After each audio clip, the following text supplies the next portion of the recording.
الحمد لله رب العالمين والصلاة والسلام على سيد المرسلين أما بعد فأعوذ بالله من الشيطان الرجيم بسم الله الرحمن الرحيم ألا إن أولياء الله لا خوف عليهم ولا هم يحزنون الذين آمنوا وكانوا يتقون صدق الله العظيم وصدق رسوله النبي الكريم ونحن على ذلك لمن الشاهدين والشاكرين والحمد لله رب العالمین۔ عزیزان ملت اسلامیہ، آئیے سب سے پہلے جس آیت کریمہ کی میں نے تلاوت کرنے کا شرف حاصل کیا اس پر روشنی ڈالنے سے پہلے گنبد خضرا میں آرام فرمانے والے آقا رحمت عالم امام الانبیاء صلی اللہ تعالی علیہ وسلم کی بارگاہ بے کس پنے میں درود پاک کا ہدیہ پیش کرے۔ اللہم صلی علی سیدنا و مولانا محمد بارک وسلم، صلاۃ والسلام علیک یا رسول اللہ صلی اللہ تعالی علیہ وسلم۔ ترجمہ سن لو، بے شک اللہ کے ولیوں پر نہ کچھ خوف ہے نہ کچھ غم، وہ جو ایمان لائے اور پرہیزگاری اختیار کرتے۔ ولی اللہ کی شان اللہ تعالیٰ نے نشانیاں بتائے، جو ایمان والے ہوتے اور پکے پرہیزگار ہوتے، پکے ایماندار ہوتے، صحیح معنوں میں پرہیزگار ہوتے، جو تقوی پرہیزگار ہوتے وہ اللہ کے ولی ہوتے۔ ایمان کے بعد تقوی پرہیزگاری کی شرط ضروری ہے کہ تقوی پرہیزگار ہوتے وہ۔ انہی اولیاء اللہ میں سے خواجہ معین الدین چشتی اجمیری رحمۃ اللہ تعالی علیہ ہے۔ یہ داغ کہاں تک رنجس ہے، تم سے نہ کہے تو کس سے کہے، تم آل نبی اولاد علی سلطان الہند غریب نواز، تیرے پائے کا کوئی ہم نے نہ پایا خواجہ، تو زمین والوں پہ اللہ کا سایہ خواجہ، ہند میں آپ ہے سوغات رسول عربی، ہر طرف ابر کرم آپ کا چھایا خواجہ۔ آج کا یہ دور اللہ تعالیٰ کے نیک اور پارسا بندے آقائے کائنات رحمت عالم صلی اللہ تعالی علیہ وسلم کے نیک اور صالح و متقی پرہیزگار امتی اولیاء اللہ سے بیزاری اور اسلام کی سچائی سے دوری کا ہے، جو ارباب اسلام کو غور و فکر کی دعوت دیتا ہے۔ یہود و نصارہ اور مشرکین کے ناپاک منصوبے کے تحت اسکولوں اور کالجوں اور یونیورسٹیوں کی تعلیم کے نصاب اور کورس کی کتابوں میں ایسے غلط اور من گھڑت واقعات شامل کیا گیا جس کے پڑھنے کے بعد شک و وہم و تذبذب کا دروازہ کھلتا نظر آتا ہے۔ یہ ایک حقیقت کہ اولیاء اللہ سے دور ہونا اسلام سے دور ہونا۔ قرآن و سنت سے یہ بات ظاہر و ثابت ہے، اسلام اللہ تعالیٰ کا پسندیدہ دین اور آخری مذہب ہے۔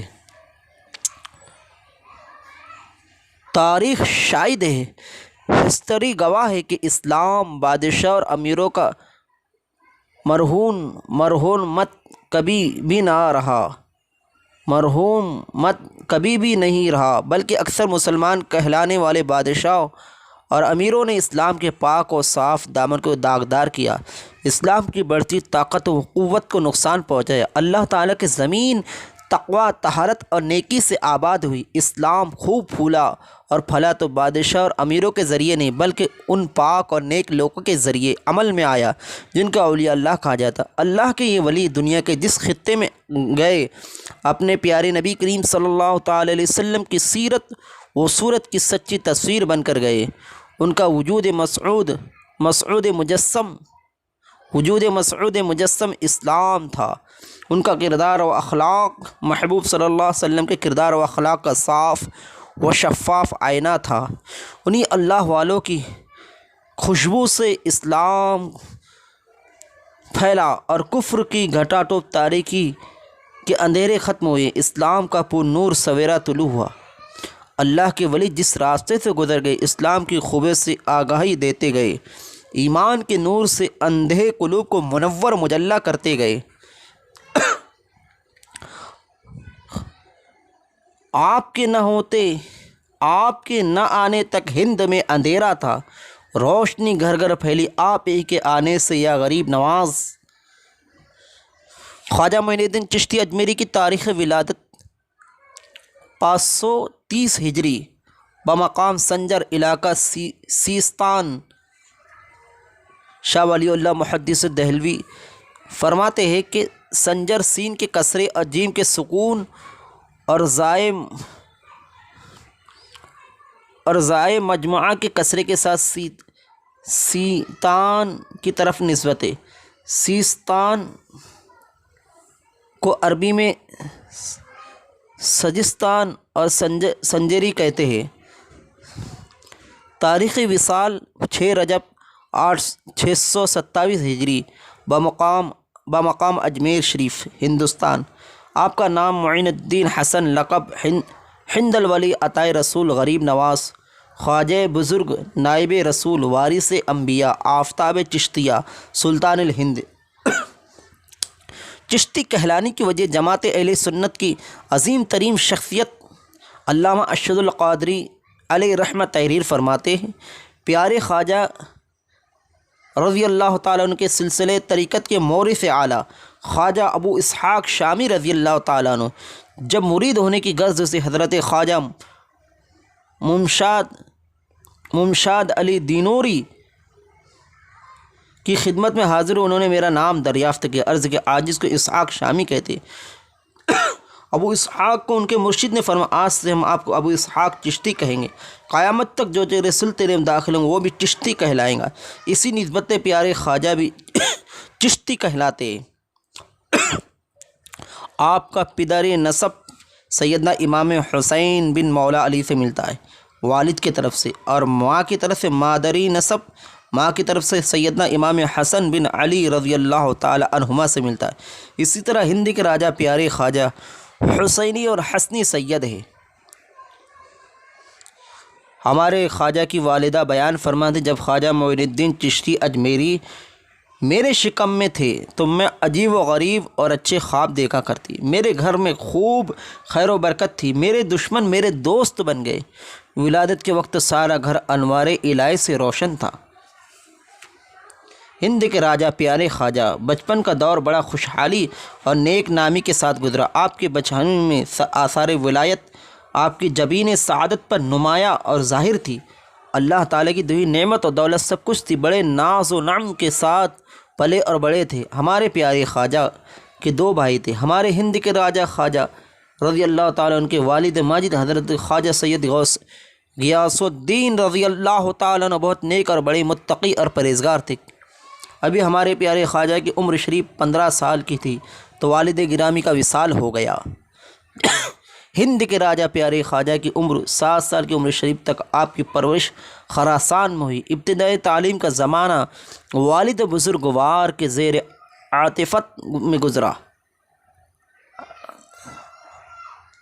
اس کے بعد سنجر کی مشہور درسگاہ میں داخل ہوئے، وہیں تفسیر و حدیث اور فقہ کی تعلیم مکمل ہوئی۔ 14 سال کی عمر میں آپ کتاب میرات الاسرار کے مطابق 15 سال کی عمر شریف میں والد بزرگوار کا سایہ سر سے اٹھ گیا۔ آپ کے والد ماجد کا مدار مبارک بغداد مقدس میں۔